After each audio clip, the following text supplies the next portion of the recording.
can one create intrinsic motivation? Intrinsic motivation. Well, any type of motivation, speaking for myself, I don't know that you can manufacture motivation, right? Now, motivation to do things that are fun or unproductive or things that you derive, pleasure from, you don't need motivation for those things, right? You just want to do those things.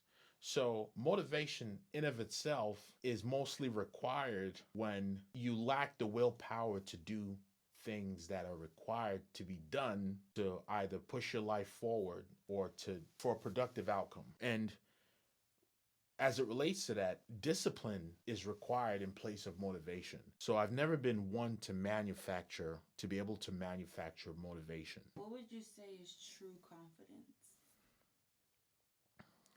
True confidence is comes from competence. It comes from skill, from being able to perform at your very best, to understand the matter at hand or to have the experience in your capabilities to execute whatever is required of you. And this is where confidence comes from, right? So to answer in a concise manner. So, what would you say to the person who's not really competent in what they're doing, but they still go out and do it anyway?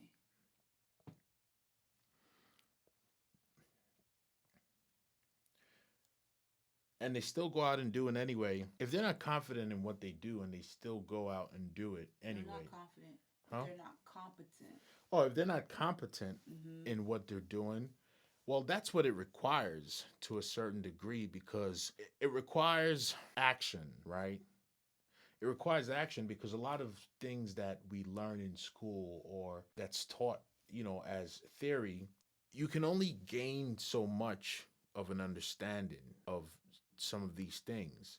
And until you actually put it into practice, it doesn't stick.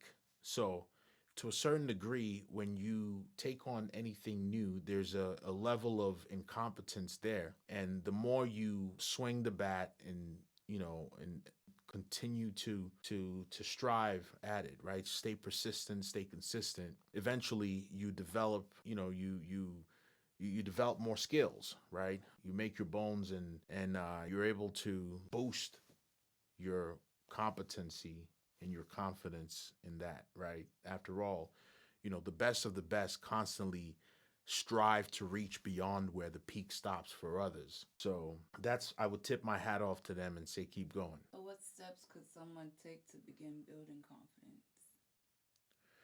To begin building confidence, it requires study, right? Study whatever it is because confidence comes from competence, from knowing, right? From your the confidence that you have in self to to accomplish, to execute things, right? So completely expel all of your internal limitations, right? By heightening your self-worth, by heightening your self-belief, which comes from the confidence associated with performing. That's what I would say to them is dig deeper. What role does your ego play in having a mindset for success? Well, ego is required to a certain degree in success, but your ego can work to your detriment. Now, in having a mind for success, for lack of a better term, sometimes hypnosis is required or to hype oneself, right? And eradicate the fear. I would say, to try your very best to stop living in fear, and be prepared to pivot when necessary because the validation that we wait for often can hold us hostage and can hinder our progress, right? So don't be a victim to your own ego and don't reduce yourself by not wanting to have an ego.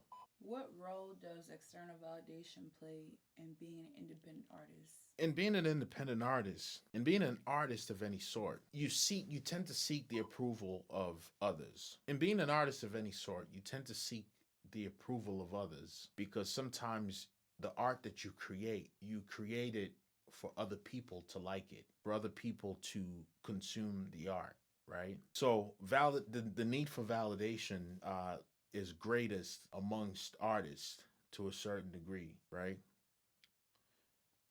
So it absolutely does play a role. What would you say is the difference between external validation and constructive criticism? The difference between external validation, between one seeking external validation and one taking, implementing what's received from constructive criticism. When you're seeking external validation, you sort of tailor what you do or your actions to appease those who you want to validate your actions or whatever it is that you're doing, right? Your effort. But when you receive constructive criticism, it's a skill to be able to take that in and implement those things, especially when it comes from a real place, a real person, right? A trusted person.